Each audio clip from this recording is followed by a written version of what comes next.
السلام علیکم۔ آج ہم ایک بہت ہی دلچسپ تعلیمی تجربے پر بات کر رہے ہیں۔ یہ الکریم کوچنگ انسٹیٹیوٹ میں ہوا تھا۔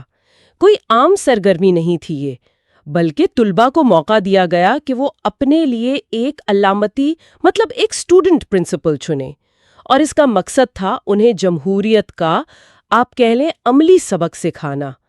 یہ جو تفصیلات ہیں یہ ہمیں ایک تحریر سے ملی ہیں جس کا عنوان ہے طلباء کے پرنسپل کا انتخاب، جمہوری عمل کا تجربہ، اور یہ سارا واقعہ 5 ستمبر یعنی یوم اساتذہ کے دن پیش آیا۔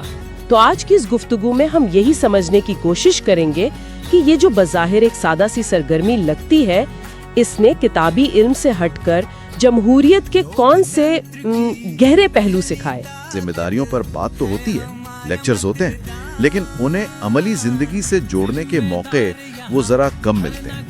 یہاں الکریم انسٹیٹیوٹ نے ایک قدم آگے بڑھایا ہے۔ یہ تجربہ صرف ایک سرگرمی نہیں ہے، بلکہ یہ نوجوان ذہنوں میں جمہوری اقدار کو آپ سمجھے راسخ کرنے کی ایک کوشش ہے، وہ بھی ان کے اپنے ماحول میں، ان کے اپنے ساتھیوں کے ذریعے۔ بالکل، تو آئیے اس عمل کی تھوڑی گہرائی میں چلتے ہیں۔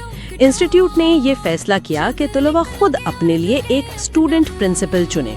یہ عہدہ علامتی تھا، لیکن سارا طریقہ کار وہ حقیقی انتخابی عمل جیسا رکھا گیا۔ تو اس انتخاب کے لیے 4 امیدوار سامنے آئے۔ نام تھے ان کے فیض، رقیہ، تابش اور فواد۔ یہ چاروں طلباء میدان میں اترے، اپنی امیدواری کا اعلان کیا، اور پھر اپنے ساتھیوں سے ووٹ مانگنے کا سلسلہ شروع ہوا۔ تحریر میں لکھا ہے کہ سب نے بڑے اعتماد سے حصہ لیا۔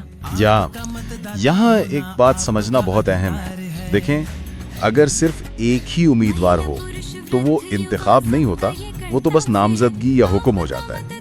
جیسے ہی ایک سے زیادہ امیدوار سامنے آتے ہیں نا، وہیں جمہوریت کا پہلا ستون قائم ہو جاتا ہے۔ اچھا، یعنی انتخاب کا حق، چوائس۔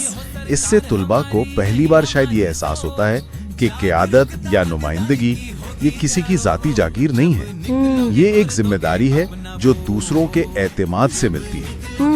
تو یہ 4 امیدواروں کا سامنے آنا یہ بذات خود ایک سبق تھا کہ اختیارات کے لیے مقابلہ ہوتا ہے، اور یہ مقابلہ اصولوں کے تحت ہونا چاہیے۔ یہ نقطہ واقعی بہت اہم ہے۔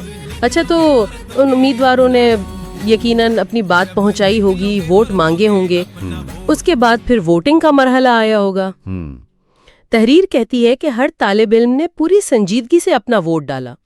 یہ بات مجھے کافی متاثر کن لگی کہ اسے صرف کھیل نہیں سمجھا گیا۔ دیکھیں، یہ جو نقلی عمل یا سیمولیشن کہلاتا ہے نا، اس کی تعلیمی اہمیت بہت زیادہ ہوتی ہے۔ نقلی کا مطلب یہ نہیں کہ غیر سنجیدہ ہوں، نہیں، بالکل نہیں۔ اس کا مطلب ہوتا ہے ایک محفوظ ماحول میں حقیقی دنیا کے کسی عمل کی مشق کرنا۔ تو جب طلباء سنجیدگی سے ووٹ ڈال رہے تھے، وہ صرف کاغذ پر نشان نہیں لگا رہے تھے، وہ دراصل کئی چیزیں سیکھ رہے تھے۔ ووٹ ڈالنے کا طریقہ، اپنی رائے کی اہمیت، اور یہ کہ ان کا ایک فیصلہ وہ اجتماعی نتیجے پر کیسے اثر انداز ہو سکتا ہے۔ اس سے ایک ذمہ داری کا احساس پیدا ہوتا ہے کہ میرا ووٹ گنا جائے گا، میری آواز کی قیمت ہے۔ ان کی سنجیدگی خود بتا رہی تھی کہ وہ اس عمل کے مقصد کو سمجھ رہے تھے۔ یعنی یہ صرف ایک مشق نہیں رہی، بلکہ ایک طرح سے شہری تربیت کا پہلا قدم بن گئی۔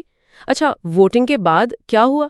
ظاہر ہے نتائج کا انتظار ہو رہا ہوگا۔ جی بالکل، ووٹنگ مکمل ہوئی، پھر ووٹوں کی گنتی کی گئی، اور اس کے بعد نتیجے کا اعلان ہوا۔ تحریر کے مطابق تابش کو سب سے زیادہ ووٹ ملے، اور انہیں اسٹوڈنٹ پرنسپل منتخب قرار دیا گیا۔ یہ ان کی ذاتی کامیابی تو تھی ہی، لیکن اس سے بڑا سبق وہ اس نتیجے میں پوشیدہ تھا۔ وہ کیا سبق تھا؟ کیا صرف یہی کہ جس کے ووٹ زیادہ وہ جیت گیا؟ صرف یہ نہیں، بلکہ یہ کہ جمہوریت میں اکثریت کی رائے کا احترام کیا جاتا ہے، چاہے آپ نے جیتنے والے امیدوار کو ووٹ نہ بھی دیا ہو۔ یہ ایک بہت بڑا، آپ کہہ لیں، عملی مظاہرہ تھا۔ اچھا، حقیقی جمہوریت میں بھی تو یہی ہوتا ہے۔ جو نمائندہ منتخب ہوتا ہے وہ صرف اپنے ووٹرز کا نہیں رہتا، وہ پورے حلقے کا یا پورے ملک کا نمائندہ بن جاتا ہے۔ اسے مینڈیٹ یا عوامی تائید کہتے ہیں۔ تو اس چھوٹے پیمانے کے انتخاب نے طلباء کو یہ سمجھایا کہ اکثریتی فیصلے کو تسلیم کرنا، اختلاف رائے کے باوجود، یہ جمہوری عمل کا ایک لازمی حصہ ہے۔ یہ بات مجھے واقعی بہت دلچسپ لگی۔